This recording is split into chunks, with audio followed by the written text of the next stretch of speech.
it's funny how they blame us for being like against human nature because like, oh, everything's sinful. You guys think everything is sinful. Yep. Well, they're literally trying to become cyborgs or something. Like Someone who looks to do this, trying to kill the human through, quote unquote advancement is a very big problem.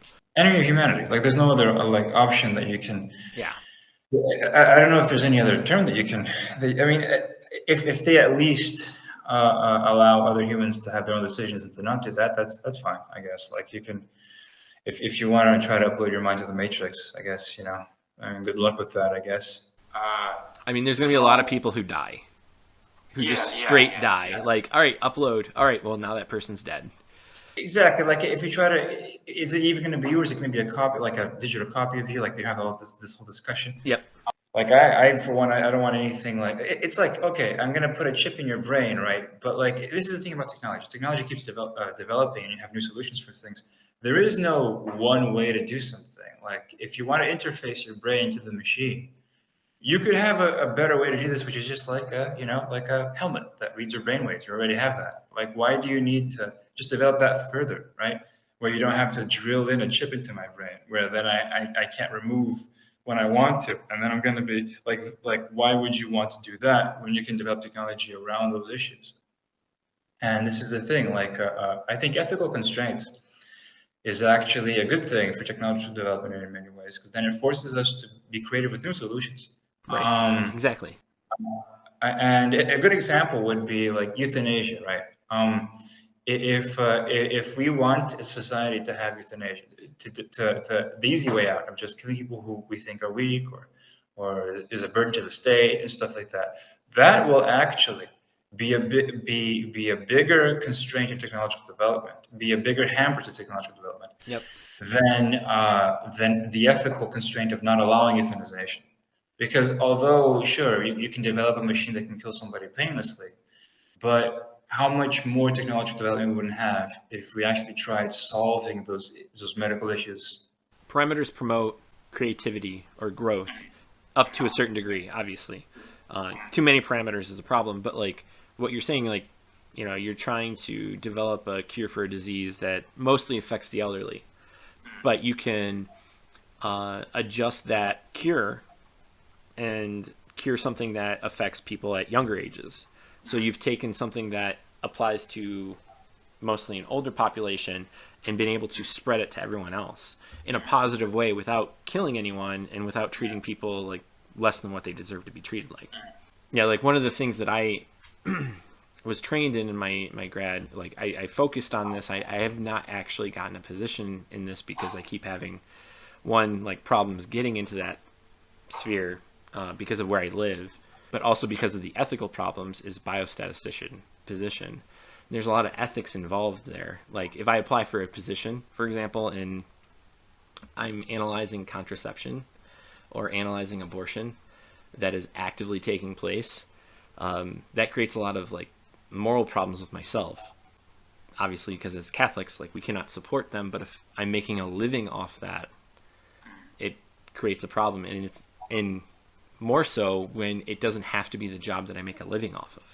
Okay, so we've talked about quite a bit, but like one of the things I really wanted to ask you was from a Catholic perspective. When it comes to Catholicism in Brazil to Europe, is there a huge difference in practice, or is there? Yeah, there's Catholicism in Brazil, at least where I was in it was basically, which was in a major city. It's very charismatic. It's very flamboyant. It's very it's got like guitars and mass and stuff like that, and a lot of singing, a lot of it's very evangelical. Yes. It's very similar to how evangelicals celebrate mass. Or wait, do they celebrate? I don't know. Sorry. Well, evangelicals typically don't celebrate mass, but yeah. Okay. They have. Oh, sorry. Yeah, I don't want to. They'll have sing. They'll do worship songs, and usually a sermon from. From the pastor. Yeah. From the pastor. Okay. Yeah, it's like that. It's a mass. It's a full-on mass, but it resembles a lot what I've seen from evangelical celebrations, with a lot of singing, a lot of and with modern instruments and stuff like that. And while here in Europe, a lot of the masses that I've been to have not been like that. Have been more. There's an organ, or there's like a choir or community choir and stuff like that, and they sing and stuff, and it's less like a party, which sometimes it can be. Sometimes it can be back in Brazil. Not always. That's more common than not, and people really get into it. But like people, they move their hands up in the air and stuff like that. And it's very, I prefer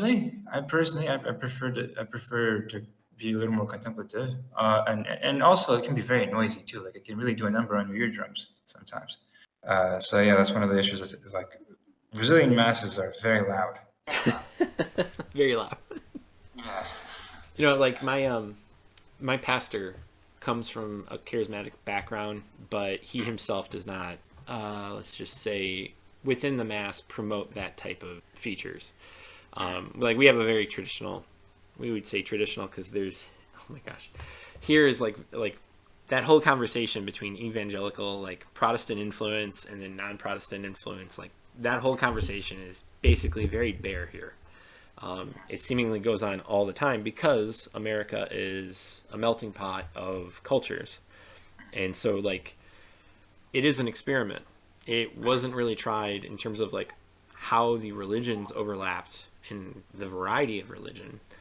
It hasn't really been done, and now it's kind of spread like in a different way. It is spreading, I would argue, in a negative way, because just as an example, I'll talk to a friend of mine, and he'll have said, I went on mission trip to South America, and he's an evangelical, and I'm like, who are you converting? Like they're all Catholic in that country. What are you talking about? And they'll describe what they're doing, and I'm like, yeah, but like, are you actually converting people? Like, that's a very different question. And the need to go to what I would say a safe country, that is South America, and convert the Catholics to, Southern Baptist, which is funny to me. Like Southern Baptist does that. And a lot safer in many ways than going to the Middle East, right? Well, that's exactly what I was leading up to, is like where there's actual, evangelization that needs to happen in, Asia, the Middle East, and bringing people to the faith, but you're choosing to, cannibalize. It's really weird. Like, yeah, and it's working because it's working a lot because Brazil is so big and so massive that it's very difficult for you to send priests everywhere. Yeah, and some places they had mass like once a week, or like even less, like once a month or something like that, and as a result, it's very easy for evangelicals to go to those regions and just because it's less to train a pastor is a lot more difficult than to train a priest, right? So it's a lot easier for you to set up places there. However, one place where the evangelicals have converted a lot of people, not just them, but Muslims as well in Brazil, is the Amazon communities that weren't Catholic, because new tribes and new people, they are contacted every once in a while. Because the Amazon is huge, so it's not like a lot of the stuff you still have like there's a lot of conflict between native groups and cultures and the Brazilian government to this day. Like things that like, I kid you not, like I think 2012 or 2013 or something, like there was a protest and a native man shot an arrow at a policeman on a horse. oh my gosh. So it's like some cowboy stuff, right, happening in the 21st century. Like you literally have that kind of thing still, Which is crazy from my standpoint, because the Amazon, it's not like, I live in Michigan where there's a lot of forest, but like it's not the Amazon, and it very much is a, you read a Dr. Seuss book or something about the Amazon, and like it's very much away from you. You just don't see it. And so, like, it's very interesting to, for you to talk about it in a way, because, you lived in the country and you have. And I've been there. I've been to the Amazon. Yeah. And that to me is like fascinating. And I didn't see any Catholics there, by the way, when I was in the Amazon. Like I went deep into the Amazon, and I spent the time with a native tribe there, and I spent a time with not native, but because there's a difference. Like in the Amazon, everyone is ethnically native, but not everyone identifies as a native. You have the people that form communities, and they identify as Brazilian, and if you imply that they're natives, they get offended because they're not natives. And you have others that are the opposite. They very much identify with their cultural roots and stuff like that. It's a whole thing. But I was there in a community of Baha'i. There were Baha'i, right, which is that Iranian religion that developed in Iran and is being persecuted by the Ayatollahs. But also, Turkey has a whole evangelization process where they offer education to these boys from these communities in the Amazon, native or not, and opportunity to study in Turkey. And it's not forced or anything like that. They can choose to become Islamic or not, but the education it does involve Islamic religious education. And it's naturally a lot of those young boys they become Muslim, and then when they come back to the Amazon, they help convert their friends and their families and stuff like that. So the Islamic faith is growing very strong in the Amazon, and so are the evangelicals. And Catholicism, not so much, because the Brazilian culture as a whole and the government as a whole puts a lot more pressure for the Catholic Church to not evangelize in the Amazon. So there's a lot of cultural, because of our history, right? It's associated with colonialism, it's associated with a whole host of things. So the church is not, it's a taboo for the church to try to evangelize in the Amazon. So yeah. I mean, like, that's exactly what we used to do, though, is we would be like, hey, like, you don't have to convert, but, you know, you want an education. Ironically enough, the education system that they're using, we established as a system, and then now we're falling behind there, and and part of the problem, so like from at least here, I guess from our angle in America, is like we also have a priest crisis, and there doesn't seem to be a reflection on why that is. That's serious, or at least not in public. Whenever someone asks me, like, you know, what would you say is a you know, have a discussion with my friends, I should say, you know, a good parish is a parish that has sent sons to become priests.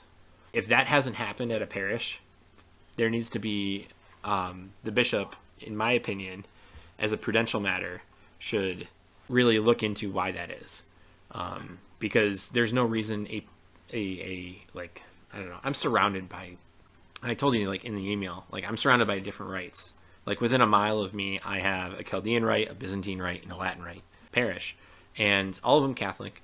The Chaldeans and the Byzantine have their own, they promote their own population of priests, but like the Latin rite is falling behind in proportion to where they are. Because if you stretch out from myself 5 miles where I live, there are dozens of parishes, and very few of them have produced priests in the last 20 years. One of the reasons why we're dying is, in terms of declining population of priests, is because we're not promoting the faith in a way that we're just kids. Yeah, we're just kids. Like a lot of the narratives that were developed, and I think a lot of the times either false or inevitable. The Catholic Church was blamed for things that any civilization has to do in order to survive. Because like imperialism is the imperialism and spreading your ways and spreading your mindset. That stuff is inherent to human logic itself. If you put the idea like right, well, if you say okay, no idea is superior to any idea, right? That itself is an idea that is superior, that you believe to be superior to other ideas, right? And also when you go like, okay, you cannot impose. It's wrong for you to impose what's right and wrong on others, right? Okay, so that is an idea that you're trying to impose. It becomes then a logical contradiction in itself, and also like secular authorities and secular cultures and secular ideas and mindsets, they themselves they try to impose their views. They try to impose their values on others. Just look at EU and what they're doing to Hungary and Poland, right? It's a thing. It's natural. We just have to admit that part of the fabric that how the world works is that it's inevitable that one idea is considered superior than the other, right? That is inevitability. So if you blame the Catholic Church for having operated on those terms when every single civilization has to, it's obviously just a politically minded targeted attack, right? It's like And so that's how I see things. But I think it's not going to last long. I think as things are changing, and I think the as you noticed, like we're still kind of in the modern era or postmodern era. Like, but for me, postmodernity is just the contradictions of modernity collapsing in on itself. Because as I said in my Galadriel video, uh, I actually just the watched that before doing it because I wanted to make sure I had like because I really like that video. like oh, thanks, that's fine. like Thanks. the scribble at the bottom where it's just With the postmodern, yeah. they don't know where they're going. Yeah, that's the thing, is that modernity is very much defined by rebelling against traditional ideas, right, yeah. and finding new ideas. But then when that becomes the tradition, then you have to then you're rebelling against the idea that you have to rebel. To keep the tradition, right, of always changing things, you end up having to change that idea that you have to change. Yeah. Right? There's these inherent contradictions in these things, in these, which I'd like to get more into. Sorry? Well, if you want to get more into it, I mean, like, No, not right now. oh, gotcha. Okay, because I was gonna say, like, when it comes to the church, and this is why a lot of people will point to the church and be like, all right, well, the church has been infiltrated or something like that. Like, it's because they're now at a position, like, the boomers are in a position where what they changed and rejected and accepted. Now, don't get me wrong, like the church herself has not rejected her own teachings like that. That's not what I'm saying. I'm saying the people who are in like some much of the clergy from the boomer generation is trying to promote to the younger generation the understanding to reject tradition, but to reject their understanding of tradition, not that they themselves have established a tradition, has its own pedigree now, and that the new generation is now saying, no, we don't want any part of that. We want what came before it.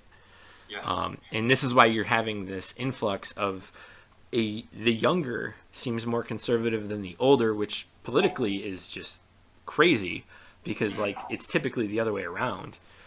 Where it wasn't to this point. Yeah, that was the narrative that we thought. That was the tendency that we thought. But now it's yeah, because everyone that wanted to be liberal and to like reject a lot of the teachings of the church, they're not Catholic anymore. So if you're going to be Catholic, if you're going to call yourself Catholic, then you're going to have to be Catholic and appeal to that greater tradition.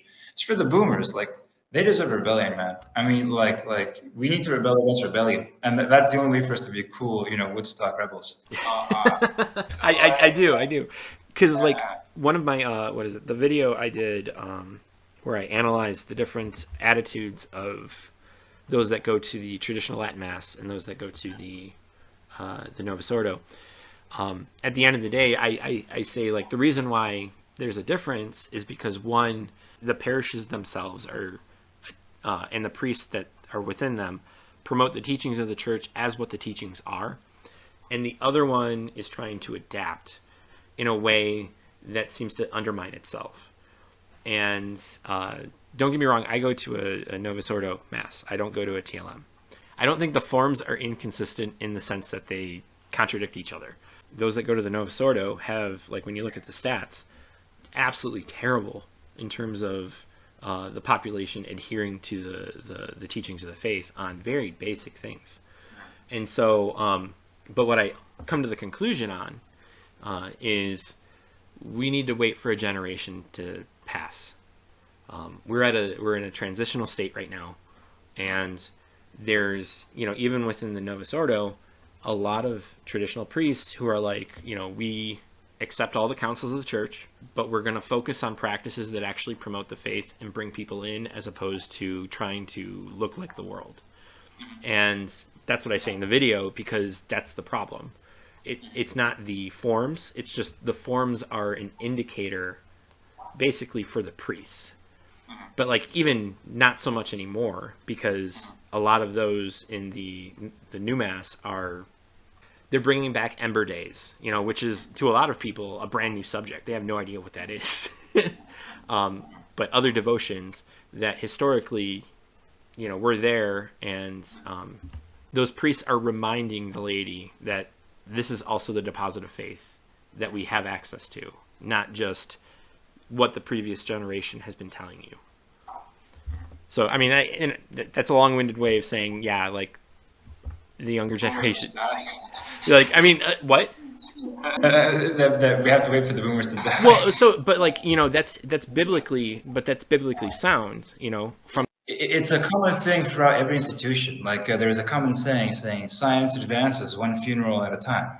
It's yeah, it's a common theme of which the boomers themselves have, right? Of progress happening, away with the old, and now like this idea that new is better is an old idea that they champion, and now we have to wait for them to pass for us to believe that actually old ideas are good, and that's going to be the new idea, paradox. But absolutely, yeah. So I was just joking. Like none of us want actual harm to have to the boomers. It's just a joke. But however, this is an interesting thing, like a segue into something that I wanted to ask you about, Okay. because this is an idea that I've, as a Catholic, I tried reflecting on, but I never really talked to another Catholic about this. And it's about life extension technology. Life what? Life extension technology. Okay, yeah. Like say, like they developed a way, like a pill or something that could make us live for like 500 years, or close to 1,000 years. Yeah. Do you think? I was thinking that maybe, like the Catholic position would be, you have to take it because, just like in euthanasia, like if a machine can keep the person alive and you can't turn off the machine. Well, within reason. So there is a cutoff point where it is you're prolonging life and then you're prolonging suffering. And so like there's in bioethics, like they go into the nuance here because that is a very important difference. That doesn't mean you kill the person. Like that isn't looked at as killing the person when they're at a point where They're already dying. They're just dying. You're just prolonging the death, right? At some point, because suffering is death. the death isn't because most people think of death as instantaneous. But if the body is shutting down, the brain is literally not responsive, and everything, all the systems are just shutting down. Like he is dead. And outside of a miracle from God, will not bring him back. I just wanted to make that distinction because that a lot of people don't understand that. They think that pulling the plug is you killing them, and that's not always the case. Yeah, and I like the idea. This is a beautiful idea that like prolonging suffering is because hell is eternal. Hell is eternal death and eternal suffering. Because suffering is death. Suffering is when you're less now than what you were before, and it's the process of always being diminished. Right? That's what suffering a lot of the times is like you're being wasted away. And like if you don't turn off the machine and the person just is dying, you're almost simulating hell a bit for the person. Like, and That's a great way. Yeah, that's a great way of saying that. Yeah, you can't simulate hell. But however, prolonging life, that's a must, right? So if we develop a pill that, like, again, within reason, like it's not like nanobots that then upload your mind to whatever. It's actually it's something more biological, like they can reverse aging. Yeah, like something in the cells where instead of it reduces the degrading aspects whenever they multiply, because like that would be that's what causes aging. Yeah. Telemeters, something like that. Yeah, in the DNA. Yeah, I'm not a biologist, but yeah, like exactly something like that. And you can prolong. No, sorry, and you can prolong life, right? Like that might be a necessary thing. Like, would it be chosen? It wouldn't be wrong. Certainly wouldn't be wrong. In the Catholic faith, for you to take that to prolong your life, because a lot of people in the Old Testament, they lived very long lives. Methuselah and stuff like that almost lived 1,000 years. So that's not an issue at all. But maybe would it be required? Would you be morally required to prolong your life if you had an option to? Like if you chose to die earlier, would that be wrong? That's something that I was thinking about. All right, so I think this relates to something I'm dealing with right now personally, and that is I am trying to lose weight because I'm obese. And I know that if I eat better, I will live longer. If I exercise, I will live longer. If I do all these things, which I am doing, I mean, I'm not saying I'm not doing it, but like, does a person who's obese I think that's a similar question Yeah, it is actually. where Do they have you, an obligation to improve their health? Yeah. yes, and I would say they absolutely do have an obligation to improve their health, and if they're not, they are committing sin. Yeah, I would make that argument. I agree. I'm not a theologian, so I just want to clarify that because I'm Yeah. so, We're just so two. just two guys like Liberals. talking about it. But because what you're doing is you're saying, I want to take the satisfaction of being lazy or being enjoying my food over spending more time teaching my kids and in promoting the faith within the community. So like you're purposely harboring time that you have that you've been given, or I'm sorry, not harboring, but halting or yeah, like time that you've been given to then not do that. Yeah, essentially you're making selfish choices. And I think we're at a point where, so like historically, like there are points where you're given this information, and with this information you're able to make a moral choice, whereas historically they didn't have the ability to do that. And so the introduction of that knowledge itself allows for you to make a moral choice that previously did not exist. And so I think this pill is an example of that, where you're trying to justify, well, basically you are trying to justify living longer, because by living longer you'll be able to promote the faith. Obviously I'm taking it from the standpoint of Catholicism because that's really what matters. But but if you do it for a selfish reason, I think that's where I think intent there is the key. So like in moral theology, you have intent, circumstance, and action. Well, yeah, I don't think the action is wrong. I think it really just comes down to the intent, because the circumstance is going to be you're a rational human being wanting to just prolong your life. Yeah, which is not wrong in itself, I think. But I do think that you're right. Like we do need a greater purpose. It can't be like, oh, I want to live forever so I can, so I can keep enjoying life pleasures like that. That always leads to a slippery slope, right?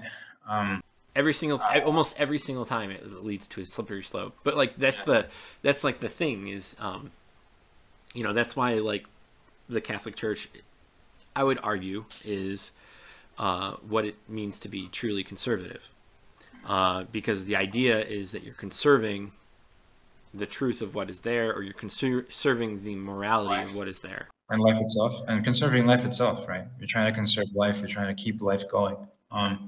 Right, and I do take liberal, like whenever, especially here in America, like liberalism, like it used to be like, politically our left wasn't as far left as Europe, but now like I think that is actually like I think we have gone farther left. Some ways. In some ways, not always, but in some ways, and it's Not economically, but socially, definitely, I guess. and that social puberty blockers leading to sterilization and increased cancer rates, the abortion just being everywhere. I mean, Europe, part of the reason Europe has such a problem right now is because of how prolific abortion was. And we have the same thing. Contraception.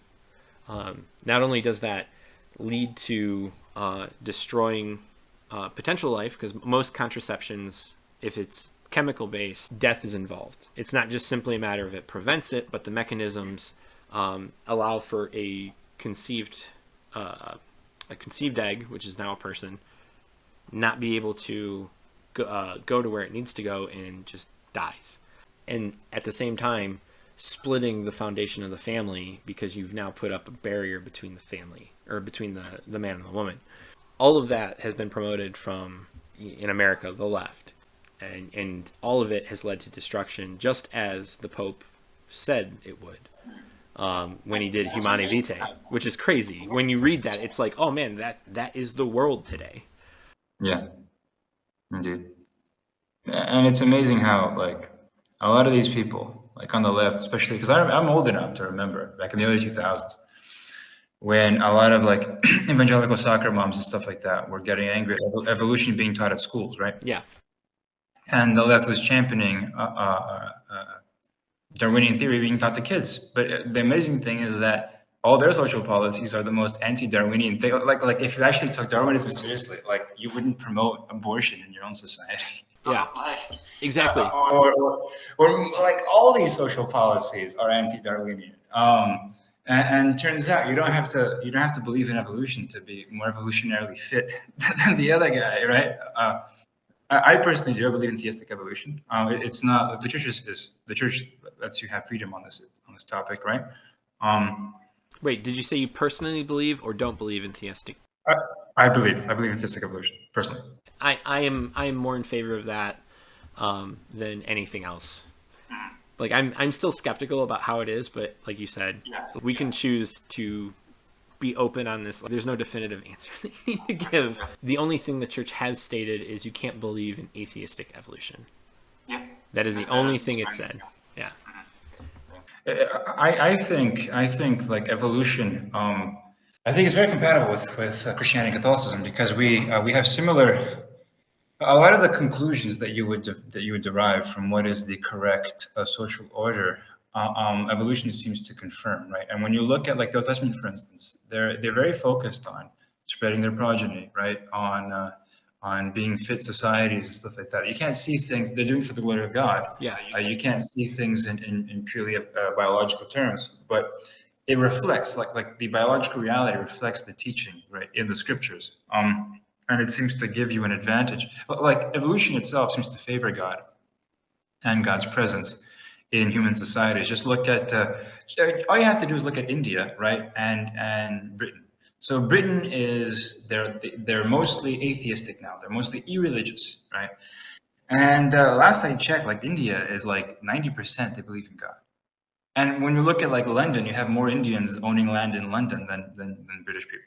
And you see like India is rising as a country and England is in severe decline as a country, right? Yeah. And so you keep seeing these things. You look at America versus the Soviet Union.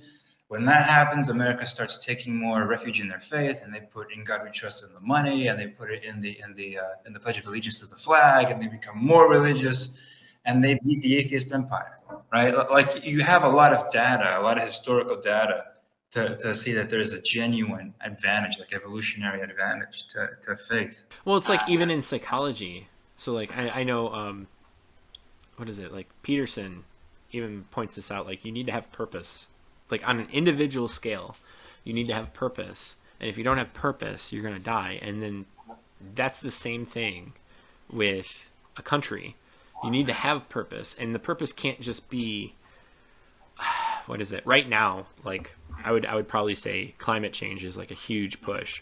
But there's no underlying philosophy to say that matters besides people down the road. Like, yeah, that's the ironic thing about this. People who care about the here and now arguing that we should care about the things in the future with a thing that, like, from a stance that it isn't quite justified from how they say it. Because, like, the reason why I put it that way, so I'm being a little careful with what I'm saying, is because if they really thought that, Hillary Clinton would go to China and say, you guys need to reduce, this, or you need to go to South America, say the same thing. And it's like, you can't do that to say that you can't better yourself, because ultimately the reason why they're doing it, they're having these industrial revolutions in their places, is to better their livelihoods. Well, Brazil gets talked to down all the time because of environmental concerns. I think China doesn't. South America as a whole gets. China doesn't because nobody wants to mess with the CCP. Well, right. I know that. CCP, and everybody's making money off the CCP, or at least they were until recently. Well, this is where it's very like. So when it comes to like per capita, people typically say in per capita, and they'll say America is like way up there, and I'm like, I agree with you, the per capita is, but I think that's a misleading thing. And they'll be like, why? And it's like, well, what you care about is climate change as a whole, not locally, but as a whole. It doesn't matter per capita because you're talking about the entire system. The per capita is a dodge or a misdirect to justify a particular propaganda piece and policy and stuff. Yeah, statistically, if you care about the whole, you need to care about the whole based off each country, regardless of how many people they have. because those are the actors. The actors are the states themselves, not the individuals, even though the individuals obviously play a part. Although when it comes to the climate change conversation as a whole, my opinion is very much undecided, because on the one hand, the climate change argument has always they've always seemed to fall flat with me, because 10 years later, we're here. I remember when Al Gore said his thing, we're still here. Greta, oh my gosh, 5 years ago saying her thing that in 5 years our country, Yeah, I remember that. Yeah. There's all these hyperbolic arguments. okay, like I know Greta was just a mouthpiece, because unfortunately she's being treated like a prop, which is very, I pity her position sincerely. When you look at statistics for just sun cycles, that seems to correlate. The problem is we don't have a sun cycle prior to I forget what date, so we can't really estimate how the sun has been in relation to the world. Before. Because where we get most of our heat from is the sun. Yeah, so I'm very undecided on that matter. Me too, actually. I certainly believe that humans can affect the climate. I think we're extremely powerful beings. Yes, I don't deny that we can do that. Yeah. Yeah, exactly. Being made in the image of God, I think it could be very possible that, like, oops, just because I wanted to have my television, my video games, now like the planet's going to be destroyed. Like that's possible, because if you're thinking of like a divine of a being of divine, made in the divine image, like you could see like us being so powerful in that regard. At the same time, though, there's obviously a political push on a lot of environmentalists and environmentalist movements, and there's a whole host of hyperbolic arguments that make a lot of the positions lose credibility. Although I do think that, so my position basically is climate change is happening, but maybe not as bad as the Extinction Rebellion people think, and maybe it's cause for concern, but maybe there are other environmental issues that might be more important, like water pollution, the lack of water supply that many countries are having, soil pollution, soil contamination. Fracking. Fracking can cause earthquakes, yeah. I'm pretty sure the earthquake that we felt, because Michigan doesn't really get earthquakes, but 7 years ago when I was in grad school, we felt an earthquake. And it happened to be in an area that had a lot of fracking, or has a history of fracking. And yeah, like I don't want to fall underneath the earth because we're trying to just get bubbles of certain gases out. Yeah. But that's the thing. Yeah, that's like we do have to be environmentally responsible stewards of the earth. That's certainly a thing. At the same time, there are people that are using it to justify just doing more power grabs and trying to control the economy. You do have that. Like everything, like the thing about politics and economic positions and different political positions is that a lot of things can be true at once, and a lot of different political positions can be true at the same time. A good thing is the right and the left. When you're talking about victimization and and being responsible for yourself, both things are true at the same time. Like you can have some people that do have kind of the short end of the stick, and maybe we should try to help them. At the same time, having sense of self-responsibility can also help you. And so these two things can be true at the same time. And that's why politics is so complicated. That's why a lot of different political positions, when they're not being outright evil and like celebrating Satan in Boston or whatever they're doing in SatanCon over there, when they're not doing that kind of stuff, when they're not doing that kind of stuff. Well, like here they'll shout your abortion. Like that is a very real movement. In Brazil, they tried doing that. They tried celebrating Satan. I don't think it like ended up working out. People were like, "What are you doing?" And abortion is not very prevalent in Brazil, thank God. Good. It's only in the life of the mother. But it's not like on the matter or anything like that. Like in Brazil, every once in a while, a very tragic event happens. and then we have the discussion every couple of years. There's a very tragic case of a minor Yeah. who I already know what you're gonna say. Like, yeah, exactly. And that happens. Yeah. And then to save her life because she's very young, and then this discussion, and there's never a right answer. But sometimes, like, there is a right answer, but if they're both gonna die, right? That's the church does have that position, like then saving the life of the mother, I guess. Yeah, saving the life of the mother. Yeah. So that's the right answer. Save the life of the mother if they're both gonna die anyway. Yeah. But it's always very tragic. Like it's always very shocking, and so. But these things they demand level heads in all cases, in all sides. Because sometimes you have like people that on my side go too overboard and try to, and that doesn't let any credibility on our side either. Like at the same time, right?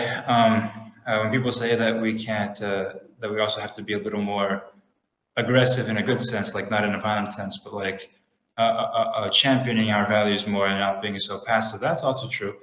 Um, but I think not to sound too hippie like not to sound too much of a hippie, but like if we're motivated by love, I think that's the best motivating factor. If we love the people that we're arguing against, and we love ourselves as well, but we love everybody, and if we're doing that as a motivating force, I think that will be able to guide our our uh, our decisions, whether it's in politics or in life in general. when it comes to like that, like for the abortion debate, people will say, well, the love of the mother outweighs the love of, they'll even call it a parasite, which is just fundamentally a problem on all levels. Yeah. But it really does show like the understanding of love is just so warped. There's tough love. Hey, like you're a boy, you can't be the opposite of that. Like that's okay to say that to an 8-year-old and not have him taken away like happens in like Canada. Sorry, I am trying to be oblique there because I do want this to stay up. I guess what I was trying to say, I guess prematurely in the conversation, but really kind of comes to convergence here, is like the climate change will justify abortion, will justify sterilization and all these other things that are meant to destroy life as opposed to promote it and enrich it. And so it creates the opposite of purpose. Like it's like what is it? It is just like your Gollum thing, like except it's applied to a society. You have this person, who has all these characteristics, and they're promoting it to and all these faculties that is supposed to go towards the good, but then ends up choosing it for the evil or the selfish desires, and at the end dancing, being happy at their own destruction. And that's what I see on a societal level here in America when it comes to the social issues. When the Grammys has like Sam Smith, or is that his name, like dancing and like a satanic concert, stuff like that. That's yeah, like there's no other argument for that. Like, and people and you have like this very common idea, like, oh, the world would be a better place if humanity just didn't exist. Yeah. And stuff like that. And this is becoming more and more prevalent. Like I see this in my comments all the time, and I was like, okay, bro. So I mean, go to your corner and think that, but like, why do you want to make everyone else think that? Well, right, like it's a weird type of evangelization, because at the end of the day, it's like the natural conclusion taken to its logical extreme requires you to do the same. And obviously that is suggesting, Exactly. yeah, and which wouldn't be good either. Which wouldn't be good either. Like we don't want anyone to think like that. yeah, I'm not suggesting that. I'm just saying like if you take the argument, I'm more or less saying that for the whoever would would make sure that this is available. Yeah, like the logical extreme of that is just so destructive, and it includes yourself. And that is the sad part about it, is that they think that they're trying to help and do better, but they're doing the complete opposite. Chesterton has this very good quote where he says, like, people that believe that there's a surplus of population have to be asked if they're part of the surplus of the population. And if not, then how do they know that they're not? What's very interesting here in America is a lot of the opinions of overpopulation seem to come from those in the city. which I'm like, all right, well, you're in the city. Like, I live in the city now. I live in the Metro Detroit area. Like within a few square miles, there's hundreds of thousands of people. We still have houses, but like they're very small lots. They're not huge countryside lots that I grew up with. A lot of the people who, even in New York, they point to their own experience to justify that there's overpopulation, not knowing that they only are a part of a very small corner of the world. Be open-minded. Like, okay, well, have you tried that? Like, we have a lot of space in America, and for someone to say, oh, well, we're overpopulated, I'm like, no, we're not. Like, And even if we were, the power of innovation, like, can solve a lot of these issues. And this is like the good side of innovation, is when you use it to affirm humanity. Like, okay, so let's make it that we can have more humans live well and live in balance with the environment, right? And let's use innovation to make that possible, right? Like that's the purpose of innovation. Yeah, go ahead. and growing up, I was told, what is it, the Midwest, us in the Midwest, could provide food for all the world. If it was distributed evenly, and we could. I don't know if that's necessarily true now, given the supply chain problem that's been happening. So I can't say for that right now. But growing up, that's what it was, and it was based off innovation and understanding the world and understanding our limitations, and we surpassed them in a good way to provide food for everyone, or at least the ability to provide food for everyone. And so whenever someone says, like growing up, I think it was like just under 300 million people being in school. And now we're at like 330 million people. Abortion and contraception has definitely like led to the stagnant growth, but it's the fact that like we're still providing for everybody. Like, even with our social nets and everything, it's like, it's actually crazy how we're able to stretch and innovate with both, certain policies and technology to help people. But at the same time, like, we're being told that we need to push people down. It's really weird. When you say like, we shouldn't have as many people, I really do think you're pushing people down. I think you're promoting something antithetical to what we're, our purpose. Like, and space isn't really an issue, right? I mean, like, I do, like, I'm not a Elon Musk. He gets a lot more hate than even from like my social circles. A lot of people, a lot of my friends, like, really hate him for some reason. I'm not a fanboy, or I don't hate him, or I'm like more. There's things that he does that I'm really uncomfortable with, like Neuralink, right? Chips in the brain, like that stuff is some like Mark of the Beast type crap.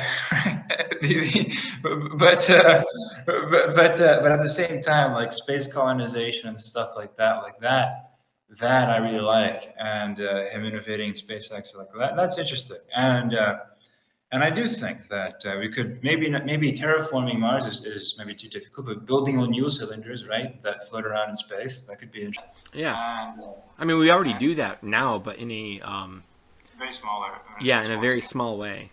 Yeah, I don't see a real problem going into space. The people who see space as a problem look at it from the lens of either you're abandoning Earth, as opposed to, like, I mean, even in, what is it, Star Trek, like, Earth was the heart of the Foundation, or heart of the Federation, even though it was a fairly young planet, and comparatively. Not not that I like want to promote that type of I'm more of a Warhammer guy myself, right? Holy Terra supremacy. It's sacred land. The I do when you expand into space, I think this is one thing that I actually want to talk to you about as well. okay. The idea of a grand narrative that our human species that we are a part of, I think, and it's a narrative that keeps repeating. And I think it's a cycle. I think that we see in the Old Testament, and then we see in the New Testament, and I think you see it throughout history. And I think the eschatological story, right? The Book of Revelations, the story of the Book of Revelations, where you have a community of believers that what's the Book of Revelations talking about, right? You have a group of believers that grows and spreads throughout the earth, and then you have the beast and stuff like that, and persecutions that rise up, and then it diminishes the group, right, and starts to subjugate the group, and only a few tend to make it, and then Christ arrives and frees the world and destroys the oppressor, right? Yeah. That's basically right. That's basically the story. Now, this narrative, this is one continuous story that keeps repeating itself, and you have different types, right? Like, do you know the channel Sensus Fidelium Yes. on YouTube? Yes. Yeah, and I like listening to them as well, and many of the priests, many in their homilies, they talk about like different types, which I think a type is do you know what a type Are you is? talking about like typology? Yeah, where one it prefigures something Yeah, will like the happen in the Ark of the future. Covenant prefigures the Madonna. Yeah, exactly, and you have exactly, and you have Samson is like a type of Christ, right? His life story is very similar to, and Moses is like a type of Christ as well, and I think the Book of Judges, which the same thing happens in the Book of Judges over and over and over and over again, and that like reflects all of the Bible, and then also reflects the entire of human history, which is what, which is like the Hebrews, right? They're living well, and then they do evil, and then they're oppressed by another force like great tyrant, and then a judge appears to liberate them until the next, and then they live well and they do good things until the next generation screws things up, right? Um, Yeah. Yeah. and so it's what, like, you have the archetypes, types. You have this recurring pattern over and over again. Then you have the Romans persecuting the Christians, and they become Romans. And then you have Constantine. He liberates us, and so he might act like a type of Christ in that way. I think that, and this is one of the reasons why when God says, "You don't know the time or the hour," right, of the end times, and this is a friend of mine made me realize this, is probably because of the cycle. Like, you never know if you're actually living in the end times Yeah. or if it's just a cycle, if you're just part of the cycle, right? If it's just one of the cycles that's going to turn over and then on to the next one, right? And I do think these cycles get bigger and bigger and bigger, and so Like they're going to a climax.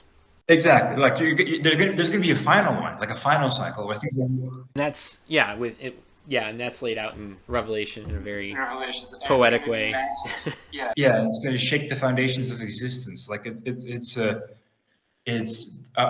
you never know. Like, we could be in that right now or not. Like, I tend to think that we're not.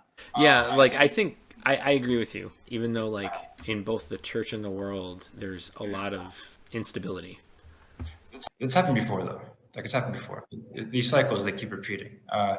But yeah, so like, it was a smaller scale in the Old Testament, right? It was just a few communities in the Levant, and now we're seeing it play out globally. Like, the rise of the mid-century Germans, right? Like the Mustache Man, like Antichrist, right? Stalin, like type of Antichrist, right? The French Revolution, type of end times, very similar. They start worshiping the supreme being, and Robespierre, type of Antichrist, and they start persecuting Catholics, and the monarchy comes back, and right. So because people were talking with the rise of AI and stuff like that, and you have chips, and people might be limited to buying and selling with them, like, with, because if you have to inject, like, people start thinking like, oh, you can actually literally have what's in the Book of Revelations with the chip that you have to put in your head or your brain, and you can only or your hand, and then you can only buy and sell if you have that. Like, that's sure.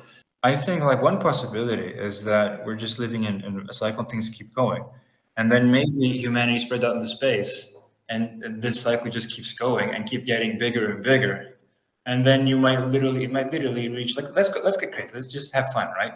My channel talks a lot about these fun scenarios and fiction and stuff like that. Let's try to science fiction. Let's try to see if we can predict into the future. How interesting would it be if, like, maybe the end times happens like when we colonize the galaxy, and that's when, like, the Antichrist shows up, and it happens on a galactic scale. That would be truly epic. Yeah. I've always understood that part of Revelation to be on a universal scale, and I mean in the universe, like the whole universe is, excuse me, going to be reshaped and reformed. Yeah, the idea that we expand and we have this turmoil and we continue to expand. It seems to be every generation or like every 100 years. Like there's something massive that happens, and it just keeps getting bigger and bigger because part of it is because we are building, fellowship with each other. 2,000 years ago, South America wasn't really talking with the Middle East. You know what I mean? Like, so, but it's like, yeah, I think it's just, it's going to keep getting bigger and bigger. And I agree with you that that would probably happen. And I also agree with you on your standpoint with the Warhammer 40K, that it would be a sacred, Earth would be sacred. Yeah. And just like how the Holy Land is sacred, you know, like going to the Holy Land would be awesome. I would love to go to the Holy Land. It's great. I've done that. It's great. Yeah, I recommend. But what will happen is Earth is where Jesus walked. Yeah. That's why Earth would be sacred, is because Earth is where Jesus walked, and everything else would be, you know, not set apart, because that's what holy means. And you know, like I had an argument with someone on Twitter the other day. They're like, you can't put spiritual meaning into like the Holy Land or some Earth or something because it's all going to pass away. And I'm like, I understand that, but you know, like God also told Moses that where he's standing is on holy ground. So is God being irrational there? I don't think he is. Holiness just means that some things are more important than others, which is just a logical.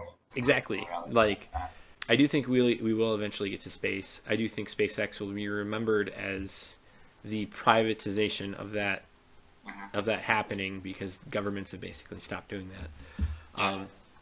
The church should get on it. The church should start making rockets, and like eventually that's going to happen, because I think the church is still going to be around as a. I think the church is just going to be getting bigger and bigger as well. Like the moment when the church gets really small and there's only a few, like in the apocalypse, I think that's not going to happen now. I think whatever troubles we have now, I think we'll overcome them, and I think the church will keep growing. And people, they ignore the church, and they whenever they project things into the future, whenever they try, very few such scenarios are like Hyperion, right? The Hyperion books, where the church is still a thing, the Catholic Church is still, and it's a massive civilizational force, right? Very few such scenarios have that, right? People mostly, they assume that the church is just going to wither and die and stuff. And I, obviously, as a Catholic, I don't think that's going to happen. But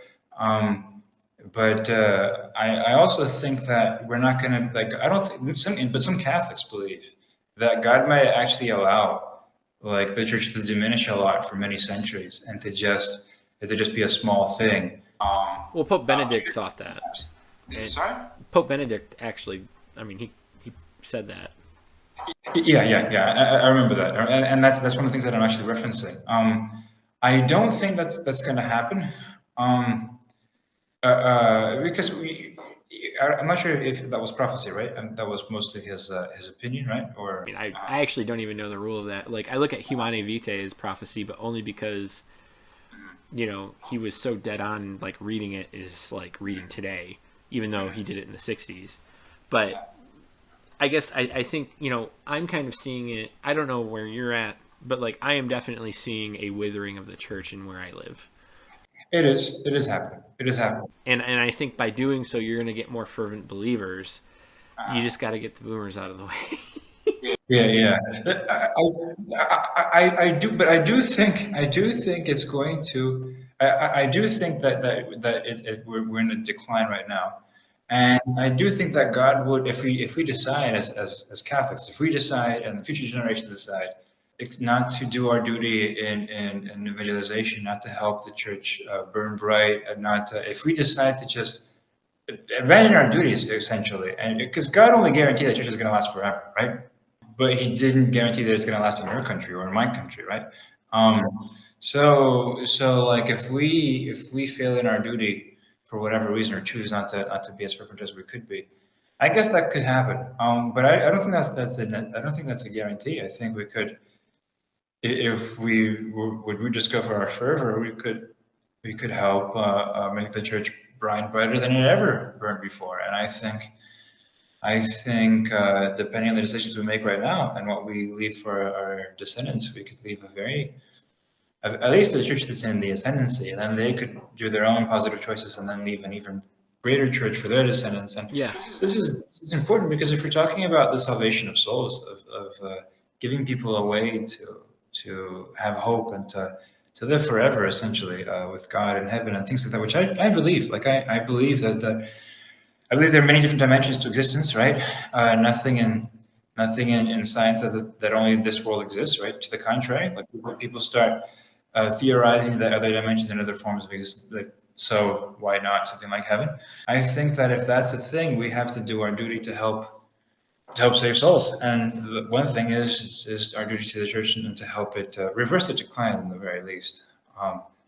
And one good way to do it is by example, but also like I think lay people need to organize. I think historically speaking, what the real reason I think that the church started declining wasn't really the clergy. I think the clergy is doing the best it can. Even if you think Vatican II is a mistake or not, like that's a whole issue. I don't think it was a mistake. I actually think the implementation was the problem. Yeah, exactly. That's the position that I have. Yeah, I agree. But, like the church had to do something. Yeah, but Yeah, because there was a decline before Vatican II. exactly. People acting like yeah, like there wasn't. Yeah, there was.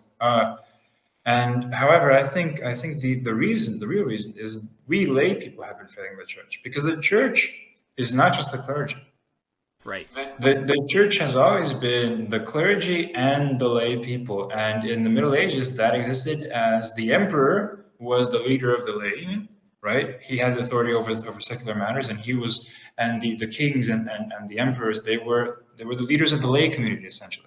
And it was a similar structure to how the papacy worked. The Pope being like the king of the Pope was basically the king of the clergymen, and the emperor was the king of the laymen, basically.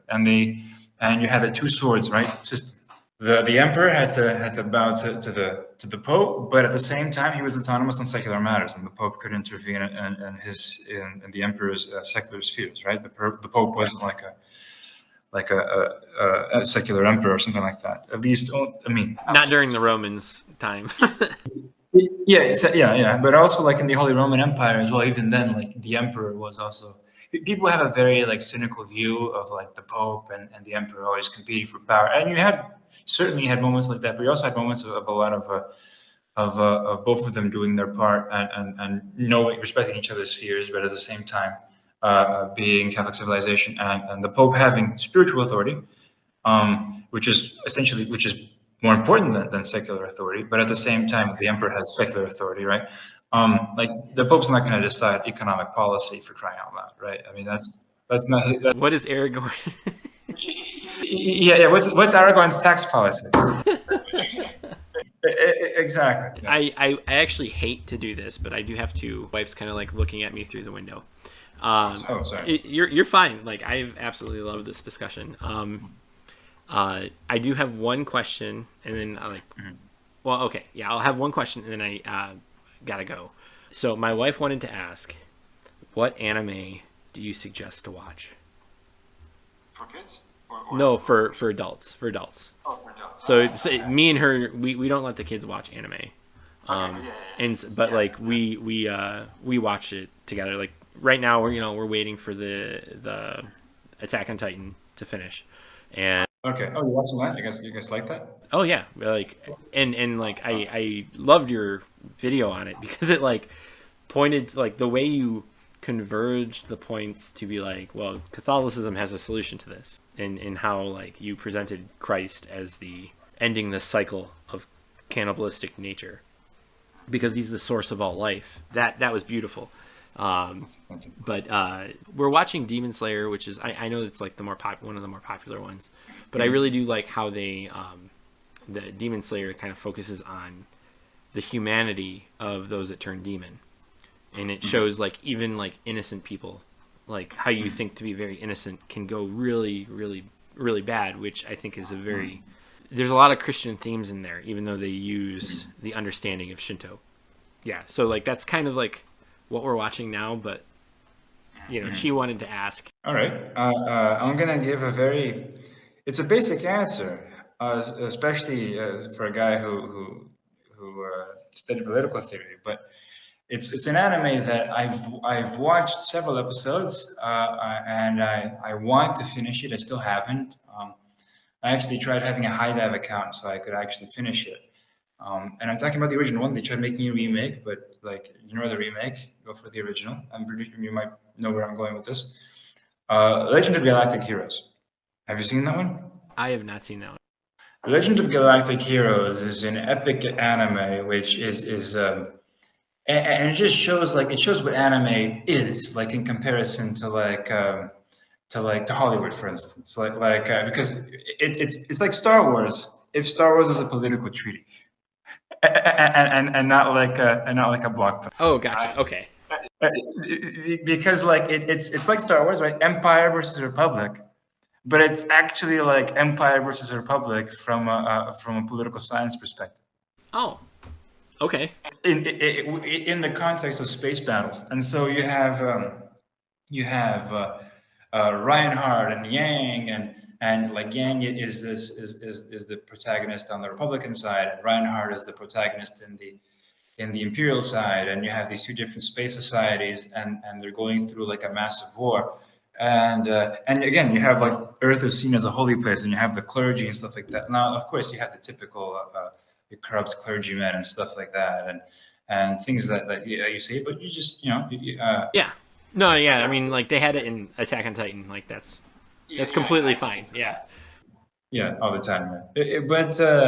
But it's really interesting, and it's the only anime that to this day, whenever I think of a scene in one of the episodes that I watched, I just can't. I just don't. I still have to reflect on that. I'll talk when I talk about. I'm going to make a video about it eventually, but I still haven't finished the anime. But that's the one that I really like, and maybe. But again, like it can be a little dry at parts. Sorry, my youngest was really calling out for me, and my wife couldn't hold them in anymore. I really wanted this to continue. That's all right. But maybe one day, like we can do it again. Like it's not if I'm free. I'm getting more and more busy as time goes on, but never too busy for something like this. So don't worry about it. Okay. Yeah. Well, I mean, if that's, I mean, if you enjoyed it, I mean, I certainly enjoyed it. Just to clarify, I have your link in the description, Pilgrim Pass. So anybody who's watching this for the first time doesn't know Pilgrim, that's where his videos are. They give just a short description of what they are. He tends to do video essays that do a deep dive into anime, books, and movies that typically go into the human condition. Sorry, that was my son. But I've really enjoyed talking with you, and I really would like to do this again. So thank you for taking the time to talk to me. Thank you for inviting me.